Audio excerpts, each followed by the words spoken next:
noite a todos e prazer estar aqui, poder falar com vocês um pouco sobre essa relação grande que o Covid tem com o coração, poder falar um pouco em nome da Clínica WeCor, né? Prazer estar com vocês aqui, a gente poder compartilhar um pouquinho aí do que tem saído de literatura, tudo que tem sido falado e se realmente existe essa relação toda do coração com a doença, com o Covid, que é uma das coisas que a gente fica preocupado sempre e até hoje chama muito atenção. A gente que trabalha em institutos que são cardiológicos fica realmente uma preocupação grande disso. A primeira coisa que chama atenção é que desde o começo, quando começaram a sair as publicações sobre o Covid-19,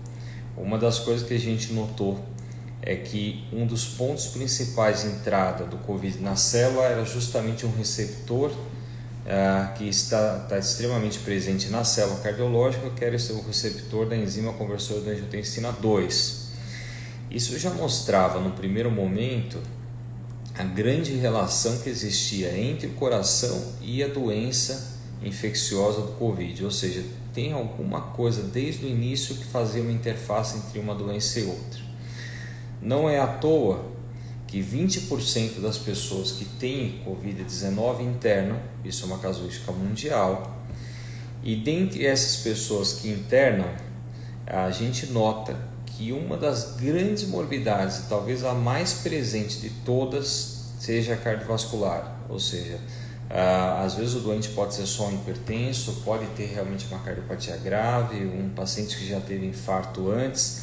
mas a cardiopatia ela realmente é a coisa mais presente dentro do contexto do Covid-19 e principalmente nesse grupo dos pacientes que internam, ou seja, doentes que têm imorbidade,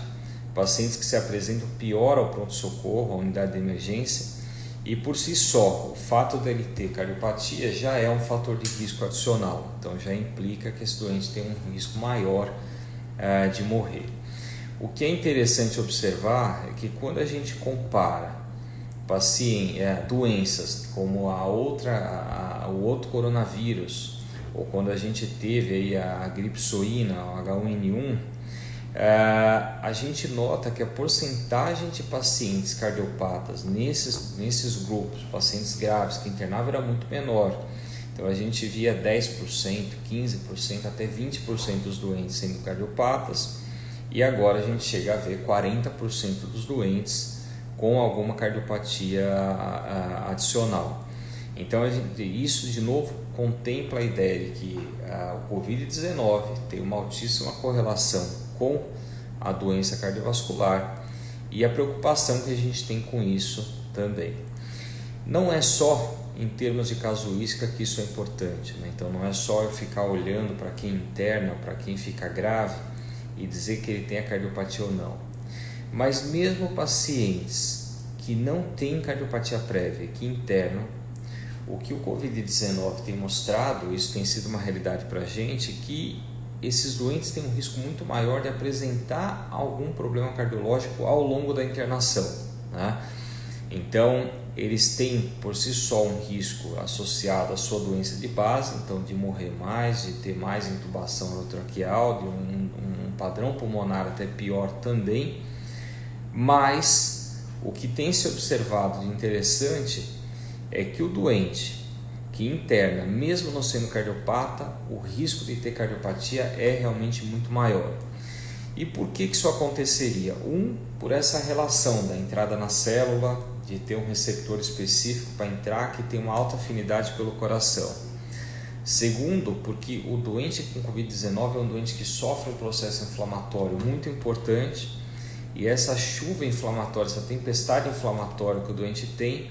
ela afeta também o coração e pode também levar a problema cardiológico. E até mesmo a gente nota que existe lesão direta na célula cardíaca. A célula cardíaca pode morrer, ela pode sofrer um processo de morte celular específico e você pode ter um dano cardiológico ligado diretamente ao coração.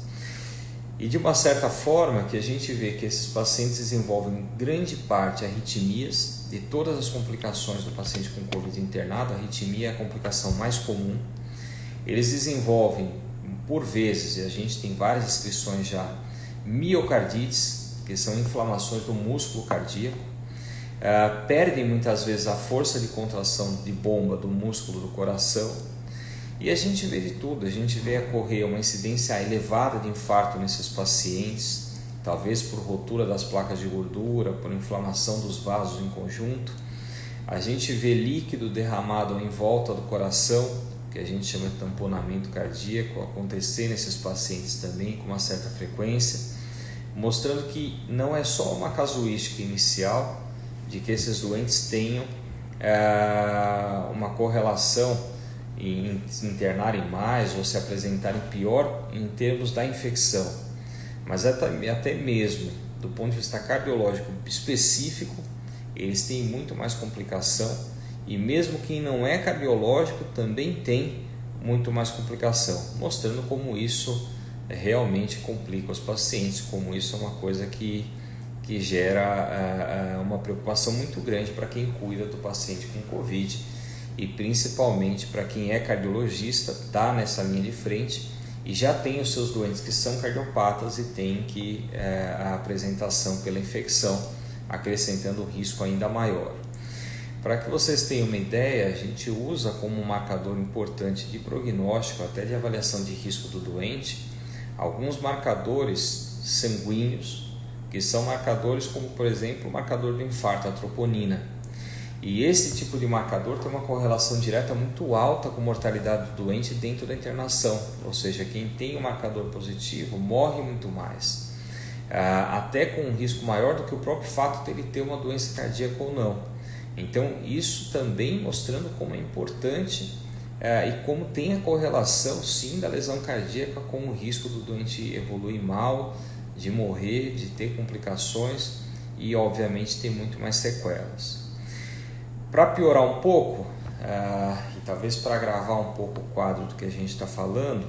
além da gente ter uma incidência importante de Covid em pacientes internados que são cardiopatas, além da gente ter um risco muito grande do problema cardiológico, mesmo o doente não sendo cardiopata,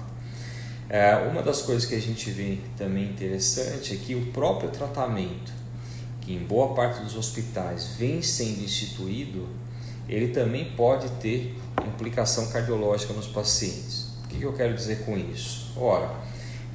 a gente ainda não tem definitivamente nenhum tratamento bem estabelecido que faça realmente diferença comprovada do ponto de vista científico no tratamento COVID. Ou seja, eu ainda preciso, do ponto de vista científico, formal, muito mais dados para realmente dizer que o tratamento ou com a hidroxicloroquina ou com a ivermectina, com a azitromicina, funcionam nesse grupo de pacientes. No entanto, até com uma medida, eu diria até desesperadora, ou pelo contexto do que a gente está vendo na nossa atualidade, a gente sabe que as pessoas têm usado e muitos governos têm adotado como rotina o uso dessas medicações para tratar o Covid, num ensejo de você tentar reduzir internação, intubação orotraqueal e mortalidade. Qual que é o problema? Esses medicamentos são medicamentos que classicamente, rotineiramente, eles podem também influenciar alterações cardiológicas, principalmente arritmias cardíacas. Então existe uma alteração específica que acontece no eletrocardiograma de quem usa, por exemplo, a azitromicina ou a hidroxicloroquina, que pode induzir arritmias, inclusive arritmias graves, arritmias fatais, e que, portanto, quando o doente vai usar isso, ele deveria pelo menos fazer um eletrocardiograma, ter uma avaliação clínica cardiológica, e aí sim poder usar o medicamento, e desde que por qualquer diretriz ou qualquer sociedade que recomendou o uso desses medicamentos, ele refizesse um eletrocardiograma em 2 a 3 dias para estar avaliando novamente e vendo se essa alteração surge ou não, até com uma medida de segurança, de repente eu poder suspender o medicamento no momento correto, se realmente foi indicado. Ou seja, eu junto tudo, eu junto a lesão direta do vírus, eu junto o risco que ele por si só dá de arritmia, eu junto a inflamação, eu junto a doença cardiovascular que o paciente já tinha, e eu acoplo a isso tudo o tratamento que hoje em parte é estabelecido ou é utilizado por parte dos médicos ou parte das instituições. E aí vejam que eu monto realmente um grande círculo em que eu tenho todos os fatores podendo influenciar o coração. E que se eu não tiver acompanhamento adequado, se eu não tiver a parte clínica bem acompanhada, eu posso sim aumentar a cada um desses pilares o risco desse doente ter uma complicação cardiológica grave, de repente ter uma arritmia grave e até evoluir com um risco aumentado de morte durante a internação e durante o seu tratamento. Para piorar um pouco o que a gente está falando, é óbvio que quando esse doente acaba o tratamento, hoje o que tem se notado é que tanto do ponto de vista cardiovascular quanto do ponto de vista pulmonar, boa parte dos doentes pode ter sequela do que aconteceu durante o seu processo infeccioso e de repente pode ficar com uma lesão cardiológica que fica definitiva. Se ele sofreu um infarto durante a internação, é óbvio que ele pode ficar com uma sequela do infarto, e se ele tiver uma lesão pulmonar grave durante a internação, ele pode ficar com sequela pulmonar também, com restrição para respirar, com falta de ar, e tudo isso tem que ser acompanhado. Então hoje o conceito que já se tem é que a gente tem que trabalhar o doente para que ele não infecte. Eu acho que aí o conceito importante da ideia da quarentena, da proteção, uso de álcool gel, máscara, segurança. A gente precisa trabalhar durante a internação, por tudo que a gente comentou, pela quantidade de complicações que eles têm, por tudo que acontece de risco associado ao seu tratamento. Mas hoje o conceito que se tem é que o doente que internou ou que teve Covid, que teve uma forma um pouco mais intensa, que teve de repente um marcador positivo durante a internação, como eu falei da troponina, ou que teve uma manifestação cardiológica, ou já era cardiopata prévio à sua internação, à sua apresentação do Covid, ele tem que fazer uma avaliação cardiológica após a infecção, não só cardiológica e pulmonar. Ele precisa rever como ficou a sua função no pulmão, a sua função cardíaca, se alguma coisa foi afetada, se ele precisa de algum tratamento adicional, se ele precisa entrar com algum medicamento específico, porque a sequela ela realmente pode acontecer e isso tem que ser vigiado de perto para que a gente não perca de repente o time ideal de iniciar o tratamento, de fazer o segmento e poder a partir daí ter esse doente em mãos para que ele não tenha nenhuma complicação adicional, mesmo tendo passado já a sua infecção. A gente tem trabalhado bastante nessa ideia, é uma das coisas que a gente tem discutido até mesmo na WeCore, a ideia de começar a pegar essas pessoas nesse novo tempo agora de reabertura dos atendimentos e retorno com segurança ao atendimento da clínica e até começar a avaliar esses pacientes de uma forma sequencial, de uma forma padronizada, para que a gente tenha esse doente em mãos e a gente possa saber se esse doente teve alguma sequela ou não. Isso é uma recomendação que até eu faço para quem teve Covid, para quem já era cardiopata ou teve alguma manifestação mais grave ao ponto de ficar internado, que procure sim atendimento médico especializado, que seja avaliado para saber se ficou alguma sequela ou não em relação a tudo isso. Eu só falei até agora, parece que de coisa ruim, parece que eu só falei que o Covid faz mal, e realmente bem, eu não tenho dúvida que ele não faz. Agora, por outro lado, a gente tem perspectivas, né? E a gente começa a ver coisas aparecerem novas que podem trazer um benefício maior do ponto de vista do tratamento da infecção. A primeira delas é que alguns grandes estudos sobre o uso de medicamentos estão começando a ser publicados e realmente mostrando se tem benefício de usar as medicações ou não. Lembro que até agora nós só tínhamos alguns estudos que eram retrospectivos, que eram bancos de dados, não eram trabalhos desenvolvidos especificamente para isso e, portanto, uma limitação muito grande em termos de manejo desses pacientes, né? Então, a gente não sabia ainda o quanto as coisas funcionavam ou não.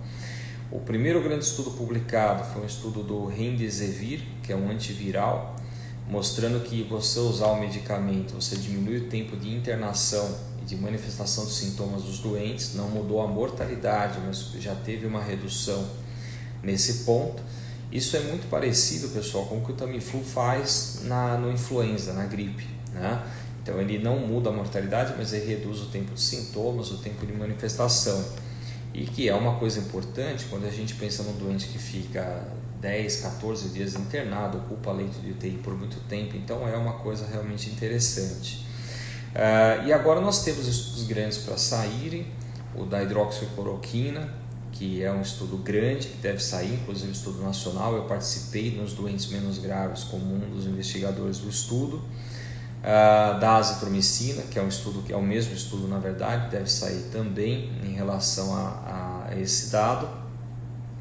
A gente tem alguns estudos acontecendo agora com o uso de anticoagulantes, que é um dos mecanismos que se leva em conta como talvez causador da gravidade da apresentação pulmonar. A gente tem alguns estudos acontecendo agora que eles vão usam medicamentos que agem especificamente na inflamação, com uma ação anti-inflamatória específica dentro daquela tempestade que eu falei inflamatória do doente, que em breve também a gente deve ter publicação sobre isso. E está se testando também coisas como o uso de células-tronco, como a transfusão de soro de pacientes que já tiveram Covid-19 com a presença do anticorpo em pacientes que estão em estado grave,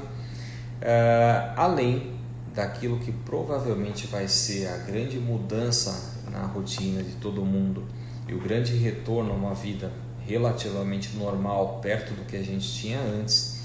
que é o uso das vacinas, né? Eu não tenho dúvida que esse desenvolvimento é fundamental. A gente está com um dado novo de que a AstraZeneca, uma grande indústria farmacêutica mundial, ela já gastou aí mais de 2 bilhões de dólares e já praticamente já começou a fabricar vacinas para que a partir de outubro, não necessariamente no Brasil, mas principalmente nos Estados Unidos, já estejam à disposição para toda a população. E isso eles estão fazendo sem já ter a confirmação se a vacina realmente funciona, para vocês terem uma ideia do grau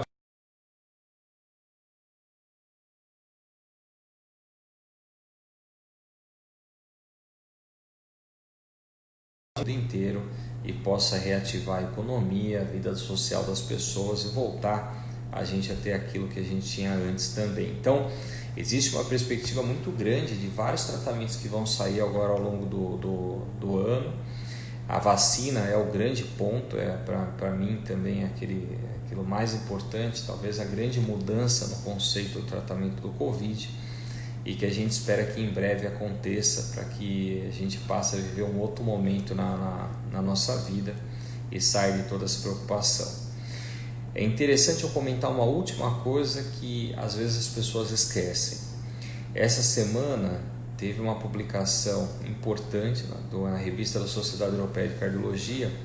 mostrando, eles pegaram uma semana na Itália, no norte da Itália, desse ano, e eles compararam com a mesma semana correspondente no ano passado. E eles levantaram o número de casos de infartos que aconteceram nessas 2 semanas. O que eles mostraram é que a incidência de pacientes que foram ao pronto-socorro esse ano foi muito menor do que foi o ano passado. E aí a primeira pergunta que eu faço é: vocês acham que realmente esses doentes infartaram menos? Não, provavelmente a incidência foi igual, provavelmente aconteceu exatamente a mesma coisa numa semana do ano passado ou desse ano. Então por que eles foram menos? Por medo de irem ao médico, de irem ao pronto-socorro. Isso foi uma realidade que a gente notou aqui no Brasil. Então, quando surgiu a pandemia, os pronto-socorros esvaziaram. Eu entendo que muita coisa do pronto-socorro era não grave, talvez o doente não precisasse ir, mas tem muita coisa grave que o doente precisava sim comparecer. E agora a gente começa a notar um efeito rebote disso, doentes chegando e chegando numa quantidade maior. O grande problema disso são 2 informações que eu trago relevantes. Uma, que foi noticiado no New York Times, que em Nova York, por exemplo, a quantidade de pacientes com morte súbita em casa aumentou de forma exponencial, não porque morreram de Covid, mas provavelmente morreram porque infartaram, porque tiveram AVC e não quiseram procurar o hospital com medo do Covid e acabaram morrendo em casa. E a outra é que nesse estudo que eu comentei da Itália, a comparação não foi simplesmente da gente ver que chegou muito mais ou muito menos infarto naquela semana, mas os doentes que chegaram por infarto naquela semana, e na semana desse ano 2020, foram muito mais graves e morreram muito mais. Por quê? Porque eles chegaram num estado muito mais crítico por demorarem para procurar ajuda. Então, quando a gente fala hoje de atendimento médico, é interessante que, primeiro, as pessoas que tiveram Covid, que tiveram uma manifestação grave, que já são cardiopatas, procurem sim atendimento, até porque, até se prove o contrário, estariam relativamente protegidas pela infecção anterior que tiveram. Ainda tem que continuar usando sim proteção, máscara, álcool gel, evitar o contato direto e ficar saindo de casa de maneira desnecessária, mas já tem uma certa segurança em poder procurar um médico. Mas é interessante também que quando a gente fala em doença grave, vejam, cardiologia, pneumologia, pacientes que têm problemas ou têm sintomas que são cardiológicos, que esses pacientes não fiquem enrolando para procurar o atendimento médico, tá? É isso que eu estou tentando passar, que o mundo tem mostrado e que agora a gente começa a entender que isso piora os doentes. É assim como a oncologia, por exemplo, quer dizer, o doente, o Covid está aí, mas os doentes não deixaram de apresentar o problema cardiológico, o infarto, o AVC, o câncer, e eu preciso tratar isso, eu não posso deixar de tratar esse doente. Então esse doente tem que procurar ajuda sim, no momento correto, não demorar, porque isso vai impactar sem dúvida nenhuma no seu tratamento posterior e pode complicar a sua doença, tornar ela muito mais difícil de ser tratada. Eu lembro que a maioria dos locais, inclusive a gente no ICOR, os grandes hospitais, criaram fluxos de atendimento seguro. Então, da gente poder realmente passar segurança para o paciente, mede temperatura, pergunta ativamente sintomas, todo mundo de máscara, álcool gel o tempo inteiro, distanciamento nas cadeiras, tudo isso é muito importante, mas que as pessoas continuem tendo seu atendimento, porque o mundo não pode parar, a gente não sabe até quando vai essa questão da vacina, pode ser que venha para o Brasil só no ano que vem, a gente ainda não tem esse dado formal, e até lá as pessoas precisam se hidratar, precisam tomar remédio, precisam ajustar suas coisas para que a gente continue fazendo o nosso dia a dia e convivendo com todas as outras situações que para a gente são importantes. Então, eram essas informações que eu queria passar. Eu espero que tenha sido claro com o que eu falei aqui agora sobre o Covid e a sua relação com o coração. Tem duas perguntas que tinham mandado para a gente até pelo Facebook, que vale a pena responder. Uma foi a pergunta que fizeram sobre prolapso de válvula mitral, se isso gera risco ou não. O prolapso por si só, se ele não tiver insuficiência da válvula, não tem nenhum acometimento cardíaco maior, provavelmente não. Não é uma resposta que eu dou com toda certeza, porque a gente tem muito pouco dados justamente por ser uma doença nova. Mas a outra pergunta que fizeram, esse paciente que já fez cirurgia valvar tem risco? Esse sim, esse é considerado um cardiopata, mesmo que a válvula dele naquele momento esteja boa. Então ele já tem um problema cardiológico bem estabelecido. Esse é um paciente de um risco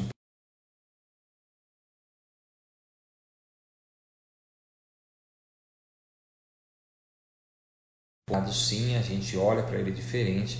e é um paciente que o Covid pode dar uma complicação um pouco maior também, tá? Então era isso que eu tinha para falar. Se alguém tiver mais alguma dúvida, é óbvio que a gente está aqui para responder e poder participar com vocês.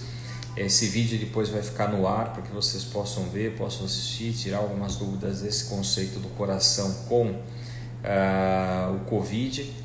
E toda semana essas coisas se atualizam e a gente vai estar sempre vindo aqui trazer alguma coisa mais importante, seja do Covid, de qualquer outro assunto interessante novo que tenha sido publicado, tenha sido apresentado, que tenha a ver com o que a gente tende a fazer dentro da medicina de ponta dentro daquilo que é considerado padrão ouro para o tratamento dos pacientes, e aí a gente possa seguir em frente e tentar dar a melhor terapia possível para todo mundo. Eu agradeço a todos que estão assistindo e aqui aos que viram aqui ao vivo. Espero que tenham gostado de tudo que eu falei e espero que eu tenha trazido não só, como eu falei, informação clara, mas algumas informações novas e que sirva como um alerta para a população, para que a gente passe a ter os pacientes em atendimento e não deixe de lado doenças graves, tão ou mais graves do que o próprio Covid, com medo de que todo mundo possa se contaminar, o que não é verdade se a gente tiver realmente proteção e souber como fazer esse fluxo de uma maneira bem direcionada, tá bom?